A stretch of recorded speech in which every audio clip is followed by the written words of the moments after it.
Thank you. Good afternoon, everybody. I am Muriel Bowser. I'm the mayor of Washington, D.C. We're located in the Walter Washington Convention Center. I'm here to provide an update on preparations for the 59th presidential inauguration, which by now everyone knows has an unprecedented level of preparation and execution. I am joined by members of my administration as well as our federal partners. Let me start by introducing Matt Miller, who is the special agent in charge of the Washington Field Office of the United States Secret Service. The United States Secret Service is, of course, the lead agency for national special security events, including the 59th inauguration. Mary Ann Tierney, who's the regional administrator for the Federal Emergency Management Agency. We'll hear from Ms. Tierney, but she will have to depart following her remarks. Jeff Reinbold, superintendent of the National Mall and Memorial Parks for the National Park Service. Stephen Booker, who is the acting assistant chief for the United States Park Police. Paul Wiedefeld, who is the general manager and CEO for the Washington Metropolitan Area Transit Authority, or Metro.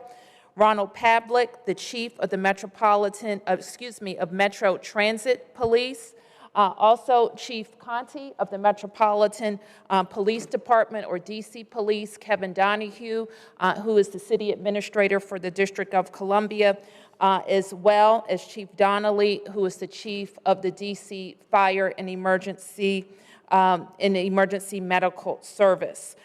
We may be also joined by representatives of the DC National Guard, who we have invited to join us as well.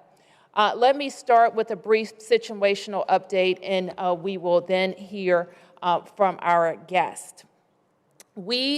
I want to reiterate my request to Americans to enjoy this 59th inauguration of the President of the United States and the Vice President of the United States from home. Enjoy it virtually on January 20th.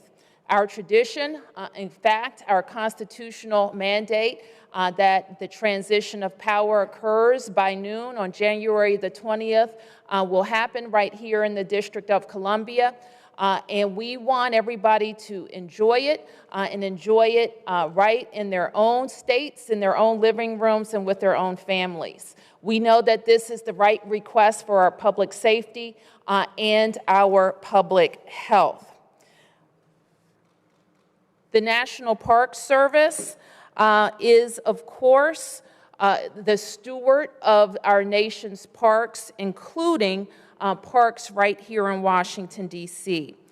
And while the situation continues to change each day, we do know that as of this morning, various road closures are in effect, and garages in the district have been restricted as well. If you've tried to drive around the city, you already know this. There is a recent posting of streets that have been impacted by these closures. And here is the most recent list of road closures released this morning by the National Park Service in cooperation with the United States Secret Service. We continue to ask anyone who doesn't absolutely need to be out and about or in those restricted areas to avoid them. Earlier this week, Metro announced service adjustments that went into effect today and will be in place through Thursday, January 21st. And that includes 13 Metro stations and detouring 26 Metro bus routes. You can learn more about those adjustments at WMATA.com.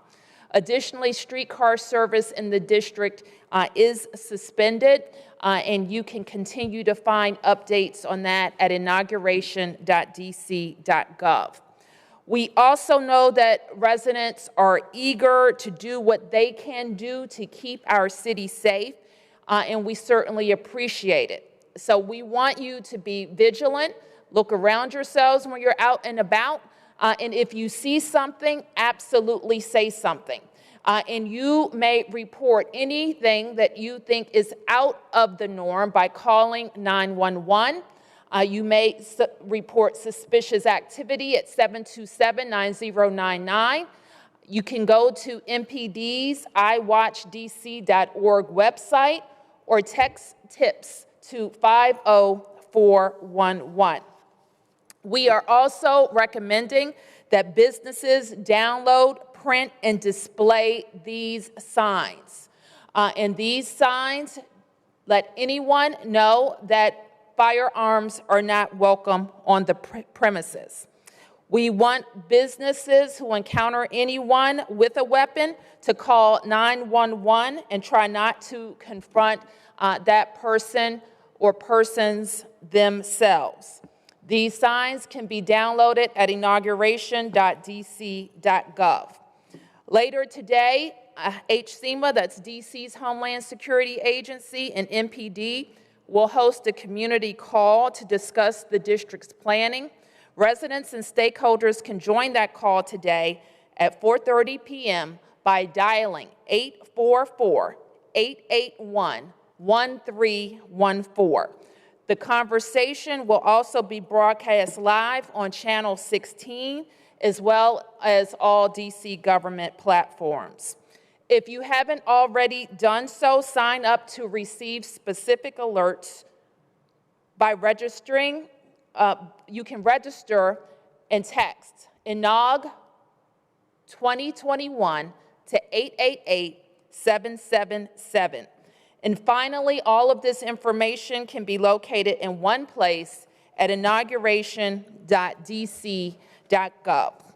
Once again, we will hear from our partners who have been engaged in this planning and are responsible for various aspects of execution. First and foremost, Matt Miller is the special agent in charge of the Washington Field Office for the United States Secret Service. Mr. Miller. Agent Miller, I should say. Mr. Miller works. Good afternoon, everyone. Thank you, Mayor Bowser, for inviting me to join you. And on behalf of the men and women of the United States Secret Service, I'm happy to speak about plans for next week's presidential inauguration and answer any questions that may arise at this time. January 20th will be this nation's 59th presidential inauguration. Designated as a National Special Security Event, or NSSE, the Secret Service is again serving as the lead agency with respect to operational planning and security for the event. As most of you are aware, the Department of Homeland Security recently extended the NSSE designation dates for the period covering January 13th to January 21st in response to the events of January 6th, when an election protest turned into a violent, deadly, and unlawful assault on the United States Capitol. For well over a year, we have been working with our federal, state, and municipal partners to develop and implement a comprehensive operational security plan to ensure the safety of everyone participating in the event, as well as those who may try to come to DC to watch the inauguration or spend time in the nation's capital. Anyone who's seen any of the mayor's recent press conferences or listened to her earlier statements will realize we're discouraging this in lieu of virtual participation, but we are prepared. We cannot allow a recurrence of the chaos and illegal activity that the United States and the world witnessed last week. Our democracy is built on the rule of law, and the Secret Service workforce is dedicated and committed to uphold its oath to the Constitution and assure that its vital, no-fail mission regarding the security of the presidential inauguration and the peaceful transfer of power is carried out. This year, of course, as everyone is aware, our country is battling the most significant health crisis to face the nation in more than a century, and the need to follow recommended public health guidance, combined with the increased measures resulting from last week's events, will undoubtedly impact the inauguration in almost every aspect. That said, our security plan was developed to respond to any contingency that might arise on and leading up to January 20th. Our partners for securing the inauguration include, among many, many others, the Federal Emergency Management Agency, which is responsible for incident response and recovery, the Federal Bureau of Investigations, which is responsible for intelligence and incident investigation, and of course, the men and women of the Metropolitan Police Department. As for any NSSE, the Secret Service's core strategy is to leverage our existing outstanding partnerships with our local law enforcement, public safety, and military colleagues here in the National Capital Region, as well as those who are directly here in support of the week's events, and to collaboratively develop a comprehensive security plan for the inauguration. As you would expect, there are many partners involved in this planning, a number of whom are here behind me. The Secret Service employs a unified command model. We establish an executive steering committee, which is staffed with senior representatives from these agencies and others who have primary jurisdiction over various aspects of the inauguration, and then create subcommittees, in this particular instance, 28, dedicated to everything from crowd management, credentialing, maritime security, access control, medical care, just to name a few. The expertise and coordination of everyone involved is critical to a successful event.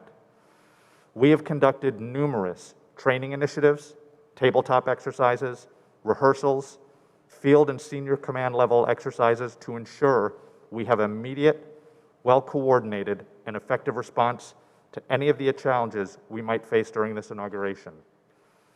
Using this process, we've developed a comprehensive, integrated, and while it may not look like it from the outside, nimble security plan to ensure a safe environment for our protectees, the event, and the general public. Thank you very much.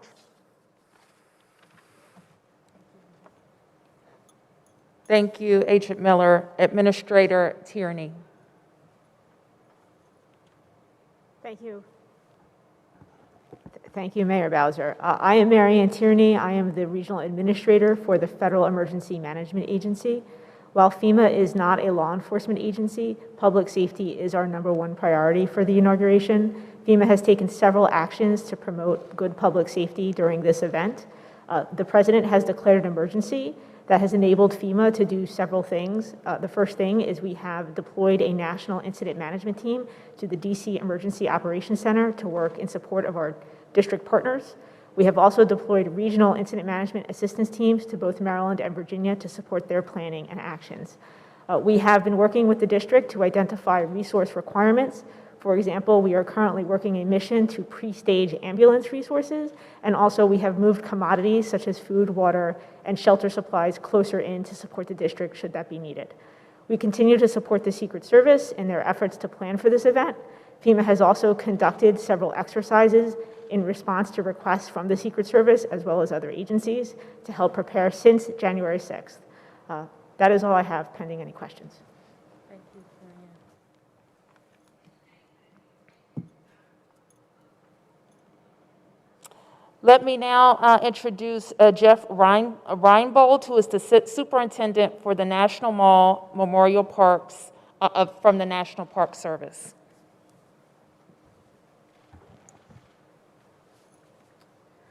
Thank you, Mayor Bowser. Good afternoon. Inaugurations are special times, right, for our nation, for our city, and especially for those of us at the National Mall who host a lot of the events around an inauguration. This one is no doubt very challenging, and we've had a chance to work with the Presidential Inaugural Committee since November and to come up with a reimagined inauguration. We did receive a letter from the U.S. Secret Service yesterday asking us to consider closing several areas within the National Mall. This is essentially the monumental core, the area around the White House and sections of Pennsylvania Avenue. I do want to thank the Secret Service, the U.S. Park Police, for working with us to understand what their concerns are, how we could help address this national security issue, to make sure that the icons that we administer are protected, and also to make sure that, if possible, we could allow for First Amendment activities in the park. We are the premier First Amendment area in the country, in the world probably, and we wanted to see if it was possible to do that and also meet their security needs. So as of this morning, the Secretary of the Interior has officially closed the areas in the National Mall. That includes, again, the core area and the locations that the mayor mentioned before, in support of the request from the Secret Service and the U.S. Park Police. I do want to talk for just a second about the First Amendment areas. We were able to identify 2 locations. We had several groups that had submitted First Amendment applications, and we were able to identify 2 locations on Pennsylvania Avenue where up to 100 people will be able to gather. They will be met by U.S. Park Police, escorted through magnetometers, and then taken to these areas so that they can exercise their First Amendment rights. I do again want to thank the Park Police and the Secret Service for trying to find a way that we could accommodate that, but recognize that these are different times and require different measures. I also want to acknowledge Mayor Bowser for working with the Secretary of the Interior to address some of the concerns that she has for the city. Thank you. Thank you, Superintendent. Stephen Booker, the Acting Assistant Chief for the United States Park Police.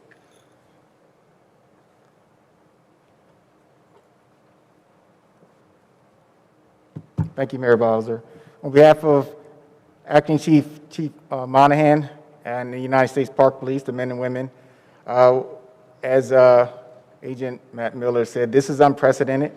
This inauguration is something filled with excitement, hope, and hopefully a new path forward. The United States Park Police, as stewards of democracy, ensure that First Amendment rights are allowed to occur on federal park lands, and our officers do it with emotional and personal fortitude to make sure that the mission of the National Park Service and Department of Interior is intact. Our roles are not only the law enforcement arm of the National Park Service within Washington, D.C., but also San Francisco and in New York as well. We are here to stand by the NSSE and all of our D.C. officials, our public safety administrators, our local law enforcement to ensure a safe and secure event next week. We work collaboratively, and we have been doing so for months now in our incident management team with many men and women engulfed long hours into this planning. I congratulate them. A few more days left to ensure we have a safe event for next week. I'm here afterwards for any additional questions that you may have. Thank you. Thank you. Thank you, Chief.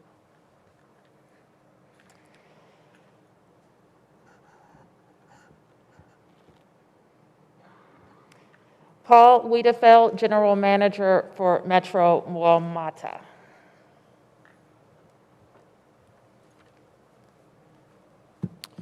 Thank you, Mayor Bowser, for your leadership during this inaugural, but more importantly, for your leadership through this turbulent year and your support for Metro. Thank you so much.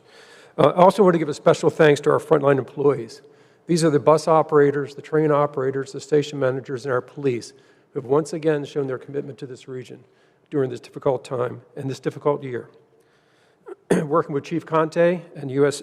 Secret Service, we basically have ensured that we have safety for our employees and for our customers, but at the same time providing service for those that still need it outside of the security area.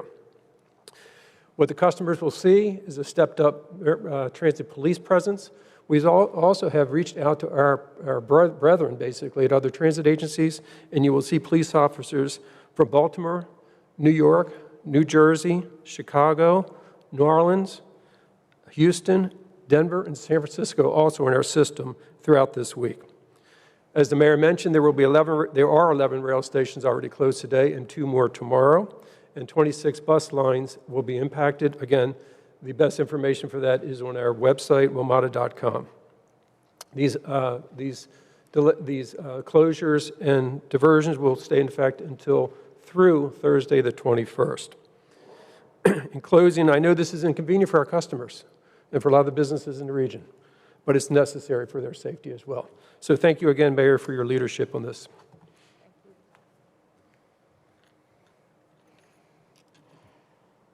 And I want to introduce now the lead law enforcement agency for the district, of course, and Chief Robert Conti to speak for MPD. And we will be available for questions, members of my entire team who are standing to my left. Chief Conti.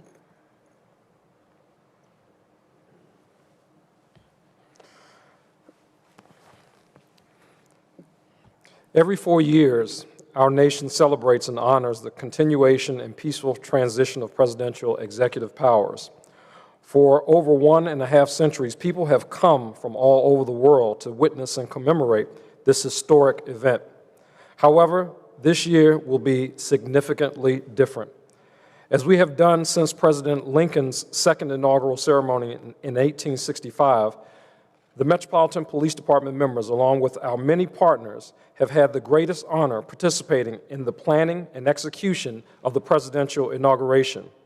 We know that every MPD member who has had the opportunity to participate in an inaugural event has looked back on the unique experiences for the rest of their lives. And since the 1890s, members of the outside law enforcement agencies from across the nation have provided vital support to MPD in the inaugural proceedings and will do so again this year. While things are different this year due to the ongoing public health emergency and the insurrection that took place at the Capitol last week, it rests upon the dedicated law enforcement officers to provide the utmost in safety, security, and professional police service to all those who come to take part in this momentous occasion. The expertise of each participating law enforcement, public safety, and military agency is critical to the success of a coordinated and executed security plan. The Metropolitan Police Department has carefully planned for resources and personnel for this event, and the additional resources will enable MPD to provide the same great level of quality and professional police service to our communities. All of our officers will be on hand to participate in ensuring a peaceful day, both for inaugural events and throughout our great city. MPD continually collaborates with our federal partners and monitors various intelligence sources for information regarding possible threats to D.C. At this time, I really would just like to echo the comments of our mayor for people to really enjoy this as a virtual event. We are working hard not only to secure the event itself, but also working very hard to reassure the communities of the District of Columbia that we are prepared for this event. Thank you. Thank you. Okay, with that, we'll take some questions, and I think Susanna is going to help us get people acknowledged, and if you could just state your name and your organization. Sure, yes. This is Michael Bryce Sadler with the Washington Post. My first question is, for the people who live and work downtown in the district, what's the protocol for them if they need to access areas that are currently fenced off? Okay, thanks for that question. Michael's asking, how does a resident access the secured areas? And I'm going to ask the Secret Service to address that question. Thank you, ma'am. Michael, first I'd like to say I went to college and grad school in the city. 66% of our agency works in the city. There isn't a man or woman in the Secret Service who is not keenly aware of just how much of an impact our security measures have. And please believe me when I say we do everything we can to mitigate and lessen the necessary security measures to safeguard an event like this. For everyone inside what we call the green line or the red line, the outer secure perimeter, we have divided that up into 12 zones. We have an agent who over the last 7 months has been reaching out to all the property managers, all the businesses, and all the federal buildings, office buildings, et cetera, to coordinate what people will need to get in and out on foot or when parking garages will be closed down, and when they'll need to walk out in order to get transportation from there. My first recommendation, if there's any confusion, would be to talk to the property manager, the front office staff, to find out what they were told.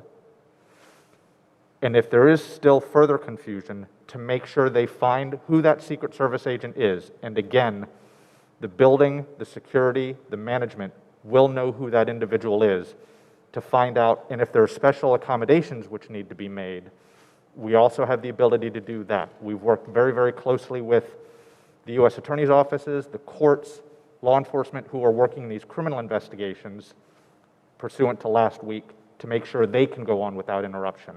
We've had to do that with other businesses as well. But we have been engaging in outreach with all of our partners, both residential, commercial, and governmental, to make sure that they can access their residences, their businesses, or their places of work. To that, a quick follow-up to that, where will media be permitted on the day of the inauguration? That I would have to defer to the communications subcommittee. They've been coordinating with all the various media partners and outlets to make sure that they are credentialed and that they have access. I don't know specifically right now, but we can get that answer back to you. Okay, thank you. Yes. Hi, Jane Recker, Washingtonian. Last time we saw some trouble with hotels where they were overrun by people without masks who were potentially violent. They didn't know how to handle it. I know that Airbnb has promised that it's not going to be renting out properties during the coming weeks. What guidance have you given to hotels? Are hotels going to be shutting down? And if not, what kind of support are you going to be offering them to help them manage whoever might be coming in? So I think we addressed this question earlier in the week, and I think it should be pretty clear that we have some housing needs still in the city. So we have not ordered hotels to shut down in the Central Business District or in the district. However, we do know that they know their business operations the best, and they may make a decision not to offer services for public safety reasons or other reasons during this period of time. We have been in close contact with the hotel associations and various property managers, and we'll continue to do that, and they can continue to call on MPD for other help. And then my next question is, with so much being blocked off downtown, so much enforcement there, I think people are thinking, okay, if these people can't get downtown, where do they go next? What is the threat level? How concerned should people be who live in neighborhoods near the downtown area or who live in historically black neighborhoods across the city? Let me first ask the United States Secret Service to talk in general about how they're preparing for security, and MPD and HCMA to add to that. Thank you, Mayor. As far as the current threat situation, I don't think anybody is unaware of Director Wray's testimony or the FBI's releases on the proliferation of, for lack of a better term, chatter around the country. All 50 state FBI JTTFs in the 4 territories are working 24 hours a day to pursue every lead, every credible threat, and run that to ground. It is truly a whole-of-government approach. As far as specifics for security for this inauguration, we do recognize that because we have such a robust and hardened perimeter, we have so many assets inside the Penn Quarter capital area, that there is the potential for people to go elsewhere, whether it's back to their state capitals or to other parts of the city. MPD serves this city exceptionally well. We have had very candid conversations about we can't create a fortress and allow the rest of the city to suffer in services, whether it's fire, EMS, or public safety. There is a very, very good plan led by Chief Conti, Assistant Chief Carroll, Commander Glover. The city should not be concerned that they will be let down by MPDC. There's also a plan with the Bureau, with the National Guard Bureau, and with all the representatives here in the city that should there be intelligence directing threats to other state capitals, they can respond in a timely and appropriate fashion. Does that answer your question? I believe so. Thank you. I'm Sam Ford with Channel 7. I had a question for Director Reinbold, talking about the protests that will be allowed. I'd like just to know more about this in this case.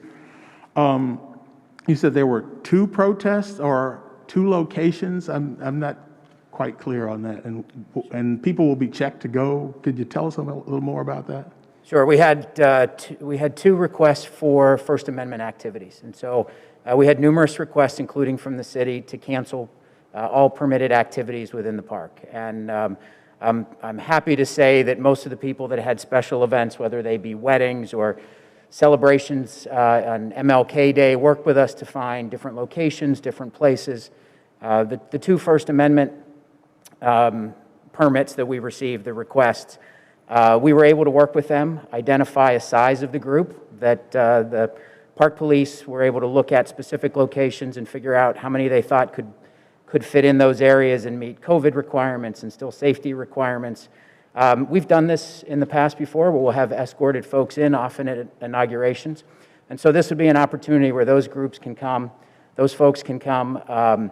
They'll be screened through magnetometers. They'll be with U.S. Park Police the entire time to their locations, and then they'll have the ability to express their First Amendment rights. And what are the locations and who are the groups? I don't have the groups off the top of my head, but the locations are at the Navy Memorial and then also at John Marshall Park.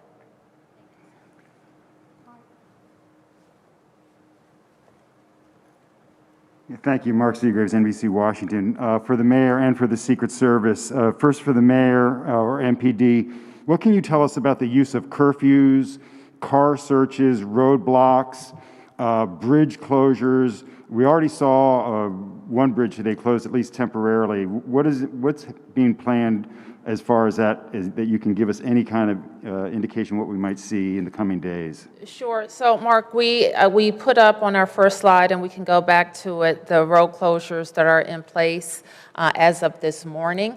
I will ask residents to stay alerted by signing up for one of our alerts, because that's subject to change.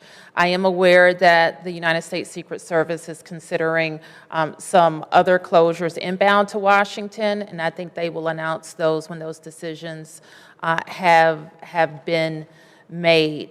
As it relates to a curfew, we will continue, as we do with every event, to evaluate the use of a curfew as a tool. Possibility of people's cars being searched when they either come into Washington, D.C. or come into any of the areas near the perimeter? Let me ask the Secret Service Agent Miller and Chief Conti. Thank you. Thank you, Mayor. To amplify the mayor's response on the closures, as you saw on the graphic there are written street closures published across all of the various law enforcement and public safety partners. So whether it's the Secret Service's social media sites, the District of Columbia, the Metropolitan Police Departments. We are working on publishing a graphic, as we typically do. I would just caution everyone that we are currently on, I think, version 11, given all the changes dictated by the events of the 6th. And there are still negotiations, as the mayor indicated, with Richmond as to when the bridges across the rivers will be closed, when they will be reopened, which specific bridges those will be. As far as your question about cars and other traffic, so trucks making deliveries to hotels or businesses, any vehicle, once the secure perimeter is in place, that enters one of the designated checkpoints will be searched for explosives, weapons, and other prohibited items. So there will be a joint team from the Metropolitan Police Department, the Secret Service's Technical Security Division, and depending on resource constraints, Department of Defense or National Guard, explosive ordnance specialists. We are looking for weapons, threats, or explosives. Outside of that, the vehicle is safe to enter once it's been cleared and swept and has a legitimate purpose inside the zone. What about outside the zone? Can people expect those type of searches outside, just entering the city? And then can I also ask you about use of force? I know the National Guard is not here, but can you tell us when use of force would be acceptable by any of these National Guard troops who we see who are now armed? Okay, that's a two-part question. So Thank you. part one, outside of the secure zone, vehicles, residents, guests will be able to enter and transit the district as normal. It's only when you are attempting to enter what we call the green line or the red line. The green line is essentially the soft perimeter leading up to the red line where there are absolute searches coming in. So outside of that, vehicles and deliveries will continue as normal. Your second question, as far as the rules of engagement, the National Guard Bureau was publishing rules of engagement and printing rules of engagement cards for each of its soldiers deployed on this exercise. My understanding is that those rules of engagement or the use of force policy would comply with the agency to which they were assigned. So I know, for instance, that there is a detail of National Guard Bureau personnel up at the United States Capitol. They are complying with and will comport with the United States Capitol Police's use of force model. Most of the use of force models throughout the federal and local law enforcement community are very, very similar. There's not much daylight between them. There are some specific exceptions, but you can probably find those through the U.S. Capitol Police or the National Guard Bureau, unless Chief Conte, do you know the specifics for your personnel? Yeah. Hey, Mark. With respect to the with respect to the National Guard specifically, as Matt mentioned, those policies pretty much follow the same framework as the host agency. You know, obviously in defense of one's life or another. I think specifically with the DC National Guard for MPD's traffic posts, those persons that are deployed, their primary mission is to focus on traffic management, and that's a different mission from what's going on at the U.S. Capitol Police. So I think that's a distinction to make there. The other thing, too, with respect to your question about the vehicles being searched outside of the perimeter, if we have information, and as you know from the previous demonstrations that we've had here in our city, we have had armed individuals to come to our city, and there were firearms recovered in some instances. There were explosives recovered in another instance, Molotov cocktails from a vehicle. So if there's a need, obviously within the framework of the Constitution, to stop a vehicle for some type of check for weapons or something like that, we certainly will be deploying that measure as well.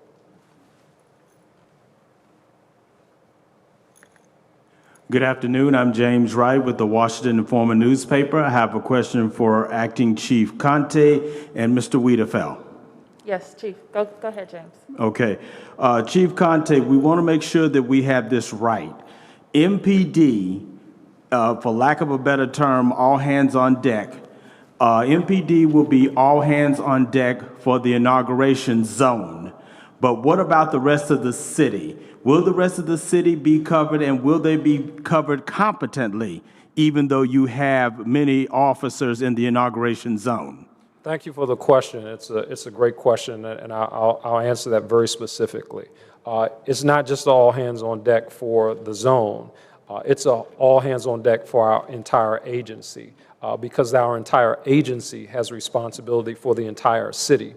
With that being said, the influx of federal resources that you see into our city certainly allows for MPD to be agile, to be very nimble in terms of our response posture to any threats that may occur in any of our communities. We will have assets pre-stationed throughout different communities ready to respond, and a contingency of federal support if need be to respond to any threats that may present themselves. Oh, I'm sorry. No. This is for Mr. Wiedefeld. Okay.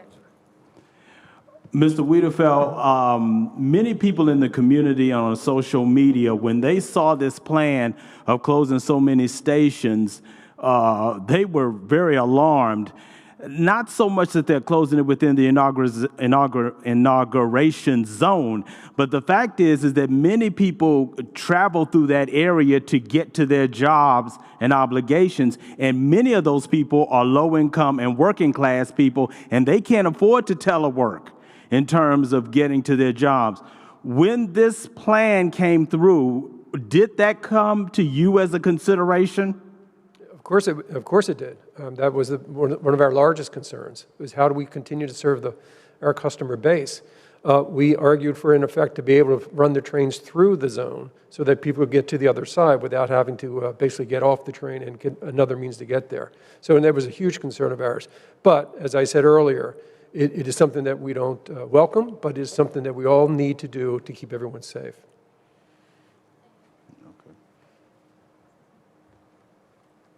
Hi, thank you. Claire Himes, CBS News. My first question is there any indication that extremist groups like the Proud Boys or the Boogaloos are planning on attending the inauguration next week or showing up? Special Agent. Thanks, Mary. I would defer a specific answer to the FBI. I know that they are actively investigating and talking with a number of extremist groups, searching the internet, social media for any indication they can get, and they are very, very careful to delineate between credible, specific, direct intelligence and information. So I'm not entirely certain and I'm not entirely competent to answer that question. It is better addressed to the FBI, but as Director Wray has mentioned, there's a great deal of very concerning chatter, and it's what you don't know that we are preparing for. So I don't know if anyone has raised their hand to say, we are coming, we will be there, but we are preparing as if they are. Let me just add that our team, led by Director Rodriguez and MPD, are having a daily download with the FBI to follow up on special agents' comment. Thank you. Just my second question. People say the city kind of looks like a military takeover. There's armed troops, roadblocks, even just around the corner from where we are right now. What message, Mayor, are you sending?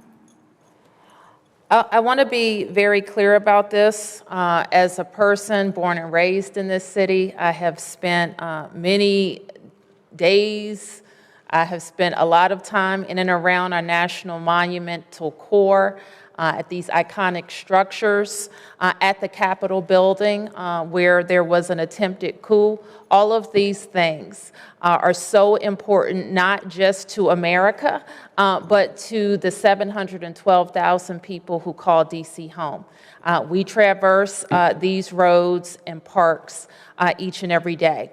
The National Park is a park, and it is used not just for First Amendment demonstration, but for people to walk around the park, to get exercise, to play games, you name it.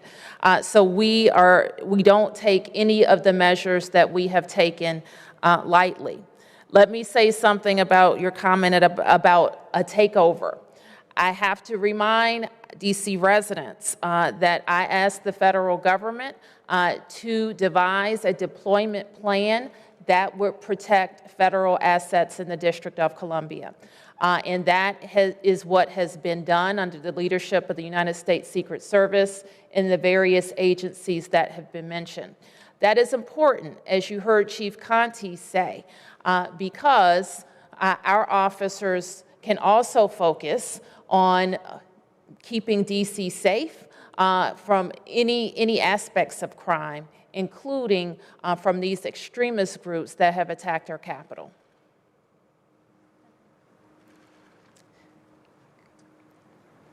Hi, Mayor, everyone up here. Thank you. Stephanie Ramirez with Fox 5 DC. Question for you is specifically to this weekend, Saturday and Sunday. Is there any more information regarding what is expected?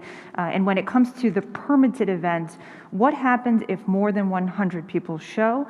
And what happens if people start to gather in places that are outside of the perimeter that has been established? Okay, let me first, and thank you for asking that question, Stephanie, because part of my reasoning in requesting that this NSSE, this National Special Security event be advanced, the timeline for it be advanced, is because the inauguration is not the only target or activity that's out there being discussed. There are other events that lead up to that. And we thought it was very important that the proven and effective framework that the U.S. Secret Service sets up for this national security events would also be helpful in the lead up to the inauguration. I'm going to ask Chief Conte to talk about those threats, and perhaps Park Service or Park Police talk about the First Amendment events. Yeah, so, when these threats come in, as I think Agent Miller mentioned, there's a lot of chatter that's out there, obviously on the internet. We have a daily download with the FBI. We brief the mayor daily just on the information that's out there. And I can assure the residents of the District of Columbia that the Metropolitan Police Department and our federal partners are in a posture to respond to the information that's out there thus far that we've heard. And I think it's been on all the news channels. We're hearing it, so we're certainly in a posture to respond. Park Service, thank you. Thank you, Mayor. Yes, in terms of this weekend, you will start to see, now that the fencing has gone up, as the Secret Service starts to activate some of those perimeters, we will fully support that. Access will become more and more restricted within the National Mall and within the areas that we have inside those boundaries. We have worked with everyone, all of the permittees that had requested either special events or demonstrations from now through the inauguration to find another time, find another location for their activity. For those two events that we have, they are groups that are my understanding is groups that are in D.C. quite a bit, have expressed First Amendment activities quite frequently throughout the district, and we've had a chance to talk to them and be able to make sure that they're able to scale their First Amendment demonstrations to the size that we have available. So we also thank them for working with us on this. And Mayor Bowser, do you anticipate the area being able to go back to normal immediately after the NSSE period has ended or is expected to end? I think that we're going to go back to a new normal, Stephanie. And I think that our entire country has to deal with how our intelligence apparatus, security apparatus at every level deal with a very real and present threat to our nation. We saw white extremists storm the Capitol building who were trained and organized and seemingly with the intent to capture the Vice President of the United States and perhaps harm other lawmakers. So we all have to think about a new posture. We certainly have to think about a new posture in the city. So while we are focused on January the 20th, we're also focused on January the 21st and every day thereafter in the nation's capital. Mayor. Yes. Hi, thank you, and to everyone on the stage as well. Kenneth Moten with ABC News. I just want to follow up on that last question, because I wanted to drill down on that. Is that, do you expect many of the security measures we see now to last well after the president-elect takes office, to continue providing that protection and helping the Secret Service provide that protection to President Biden, to Vice President Kamala Harris? We do not expect to have visiting National Guard throughout the city for weeks to come. No, we don't expect that. But I do think that we have to replace that sense of security in other ways. So we certainly, from the district's perspective, will be thinking about that. We're actually also thinking about how our partnership with the federal government has to change so that we can have that increased sense of security. I won't bore you with the kind of the details of how we're budgeted to support our special security because we're the nation's capital, but those issues have to be dealt with. We also have to be dealt with the complicating factor of not being a state in that the mayor of the District of Columbia does not command the DC National Guard. We know that that's a complicating factor. So there are many things that we as a city will have to reset in terms of our posture in policing and in all of our homeland agencies that support First Amendment demonstrations. What will that reset look like? And Mayor, you touched on it, but I want to ask one more time, since the world is seeing your city, the nation's capital, look more like a fortress, look more like a military base.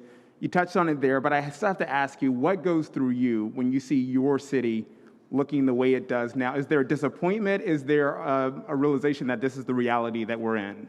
I'm sad about it. I have to tell you that it looks that way. I'm committed to making sure that we get our city back. Our visitors, our residents, our workers will be able to get through the city with ease. But I also know that we have a special responsibility, that there is a peaceful transition of power in our country. We're proud in Washington to host the federal government, and we want to make sure that that event is peaceful. Thank you, Mayor. Appreciate it. Hi, Amanda with the Washington City Paper. A follow on that. Mayor, do you think the fence around the Capitol should stay, or do you think that should be the first to go after all of this? Amanda, I generally don't like fences, as you know, but I also see why it's important, especially now. It's important for a couple of reasons. First of all, those fences allow these police professionals to be able to deploy the human resource that they have, the officers, in a more efficient way. In other times, we were more concerned about interactions between police and people, and that fence is an additional barrier to reduce some of those interactions. So I think we are concerned about any fencing that's up in the District of Columbia would move. It is a temporary fence. It's not a permanent fence. You see how quickly it goes up. It can just as quickly come down. But we want to make sure that there's not only a real replacement for what it provides, but the sense of safety that everybody in and around those facilities has is important. So we haven't fully developed a recommendation to our federal partners about when and how it comes down. Thank you. And my last question is, what are the estimated costs for all of this, given the heightened security? I mean, I know the last I heard, the district requested, was it $45 million to Congress? Do you have any? For the inauguration? That's correct. Okay. I'm going to ask Chris Rodriguez to come up, who's the director of the district's Homeland Security Agency. He's also going to talk to you about a very specific process that we put in place to protect the district and make sure that we had a seamless process for federal assistance. Director Rodriguez. Thank you, Mayor, and thank you for the question, Amanda. The district over a year ago, as we were beginning preparations for the inauguration, reached out to all our public safety and support agencies to estimate our costs for the inauguration, and we estimated those costs at $34.9 million. That was our request to Congress for the district's inauguration fund. It's important to note that part of our request was also looking at deficits that we had run in our Emergency Planning and Security Fund, which is annually appropriated by Congress, because of the heightened number of First Amendment demonstrations we've seen throughout the year. So as we were planning for this specific inauguration, after the First Amendment demonstrations that we saw over the summer, we changed that number to, as you mentioned, $44.9 million, or roughly $45 million. That additional $10 million was not approved and it still has not been approved at this time. In terms of the mayor mentioned some of the federal assistance that we're putting in place. Mayor Bowser requested of FEMA a pre-disaster emergency declaration for the inauguration last week. That was approved on Monday. And as Administrator Tierney mentioned, through the district's Emergency Operations Center, we've been able to coordinate all of our resource requests, not only for public safety, but also for health and medical, for public works, to make sure that they had all the assets, federal assets that they needed to support the entire inauguration process. So that's being run out of our EOC, and we have FEMA there now helping us with those coordination and requests. Thank you. These are the last two questions. Thank you. Hi, Sarah Payne from Capital Community News. There have been reports of National Guard members asking residents in neighborhoods surrounding the Capitol to show identification before they can return home. What are the boundaries in which residents will need to do this? Thank you. Chief Conte. Yeah, so thank you for the question. We want to make sure that residents are able to get access to their homes. So in the event that in the efforts to ensure security around the Capitol, that also bumped out to some of the neighborhoods, and there's a fence line there. If residents were to show their ID, again, the National Guard members that are there are primarily there for traffic control. They should be able to gain access to that area and should not incur any issues. If they do, please feel free to reach out to the Metropolitan Police Department. We'll coordinate with our Secret Service partners as well to resolve any issues that members in the community may be having. Okay, and then what steps are being taken to secure those residential areas and neighborhoods surrounding that Capitol perimeter area? So we have strategically placed resources, again, Metropolitan Police Department resources in different areas around the Capitol footprint to ensure, again, a sense of safety and security for our residents. The federal resources are here, and we're very appreciative of that. That relieves us of the responsibility of having to take care of federal buildings in the downtown footprint. So we have officers that are deployed to the communities to ensure safety and security. Thank you. We're done. Thank you. Thank you, everybody. Thank you, gentlemen. Thank you.